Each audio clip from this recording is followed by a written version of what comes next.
And do you have a relationship where you talk, it's a parenting relationship, and talk professionally about each other's work? Listen, here's the thing, Peter. Yeah. You're stepping over a line now. You're stepping over a line, you know you are.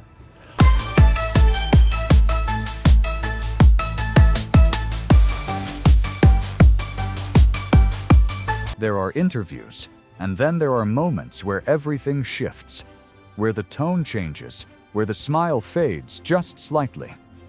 And suddenly, you realize you're not just talking to a movie star anymore, you're talking to someone who sets boundaries instantly, without raising his voice. Tom Cruise has had plenty of viral interviews over the years, but what makes them unforgettable isn't chaos or shouting, it's control. Because when Tom Cruise feels disrespected, misunderstood, or misrepresented, he doesn't explode. He corrects the room. And sometimes the silence he leaves behind is louder than any argument. He's an athlete. He's a very good stuntman himself also. And, you know, if you look at the fight sequence that we have together, it was, we really had a lot of fun doing that. He said he got bruised. I don't know how much fun he had. Every media outlet wanted a piece of him. That's when he appeared on the Today Show with Matt Lauer.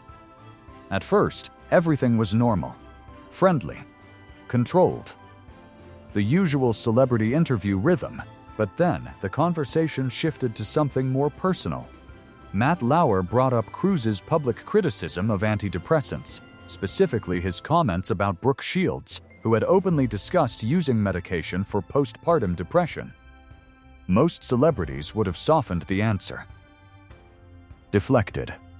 Moved on. Tom Cruise didn't. He leaned in. And what followed wasn't an argument. It was a full ideological confrontation in real time. He would actually beat me if we went at it properly. If you had a fight properly. Why do you ask that question? It's like, I don't even think of stuff like that. I don't even think like I'm going to fight my that's friend. right, because you're always thinking of the audience. Matt tried to steer it back. But Cruise wasn't letting go of the point. And in that moment, the interview stopped feeling like promotion and started feeling like a debate neither side was willing to lose. The internet still talks about that exchange because it wasn't polished. It was raw and uncomfortable. "You're glib," the moment that went viral. The most famous line from that interview wasn't planned. It wasn't scripted. It was born in frustration. At one point, Matt Lauer pushed back, questioning Cruise's stance. And Tom responded with one word that instantly became internet history. Will stop Sometimes. It does. Sometimes it works. Sometimes, like, you know, people are, during rush hour, like I go in and I'll be there. And I remember one time I was there and there was like 14-year-old kid. This girl was there and everyone was looking at their phones and I just saw her. I looked over and kind of my head's down. I got my baseball cap and she's just staring at me like this. When personal questions crossed the line.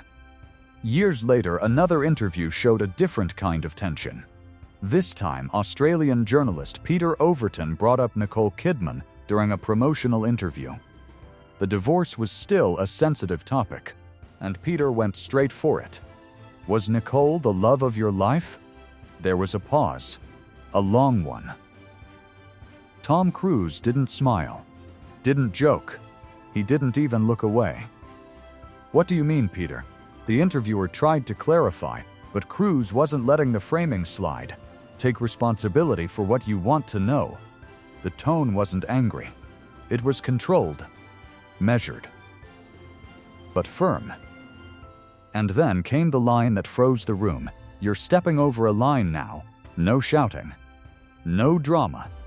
Just clarity." The interviewer immediately apologized. Things. But that's what she went on the antidepressant for. But what happens, the antidepressant, all it does is mask the problem. There's ways of vitamins and through exercise and various things. I'm not saying that that isn't real. That's not what I'm saying. That's an alteration of what I'm saying. I'm saying that drugs aren't the answer. During another press conference for Mission Impossible, a reporter asked something completely unrelated to the film.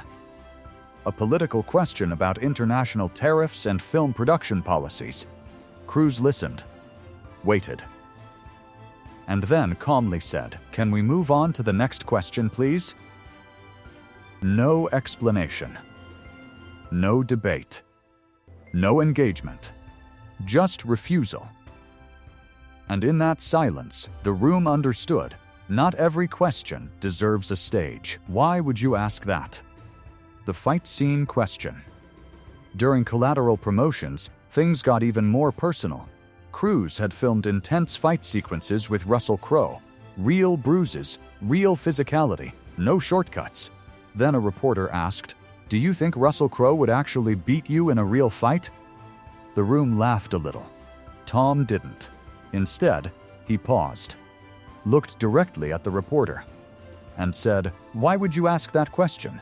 Not aggressive, just genuinely confused by the logic. If you could have a mask of just an average person, no one knows who you are, and you could walk about your life, no one knows that you're Tom Cruise, what are you doing? Beg your pardon? What are you doing? Like, it's not you. What would I do? Yeah, what would you do? No one knows it's you. They can't be there. No, but I just do the same thing I always do. And Cruise wasn't participating in that game. The fake journalist incident. Then came one of the most bizarre red carpet moments of his career. A man disguised as a journalist approached Cruise with what appeared to be a microphone. Except it wasn't a microphone. It was water. He sprayed Tom Cruise in the face. Right on camera. The crowd gasped. The prankster tried to run. But Cruise didn't lose control. He didn't retaliate physically. Instead, he calmly walked toward him and said, "Why would you do that?" No screaming, no chaos, just disappointment. And somehow, that hit harder than anger ever could. The myth of Tom Cruise being unreachable. Critics often try to paint Cruise as distant or overly controlled. How much of the film was shot overseas?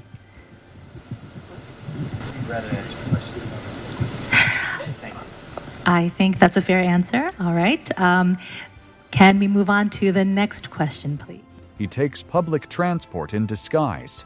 He interacts with people in ways that don't feel rehearsed or PR-driven. He once told David Letterman a story about flying a plane and managing oxygen levels mid-flight, while laughing the entire time. Not many celebrities can switch between intensity and humor that quickly, but Cruise does. The core truth about his interviews. When you analyze all these moments together, a pattern emerges. Tom Cruise doesn't tolerate disrespect, but he also doesn't seek dominance. He doesn't shout people down. He doesn't storm out. He doesn't try to embarrass interviewers. Instead, he does something far more unusual in celebrity culture. Love of your life at the time. I loved Nick very much. There's no question. Would you like Nicole to remarry? Yes. I want Nicole to be happy. That's what I want.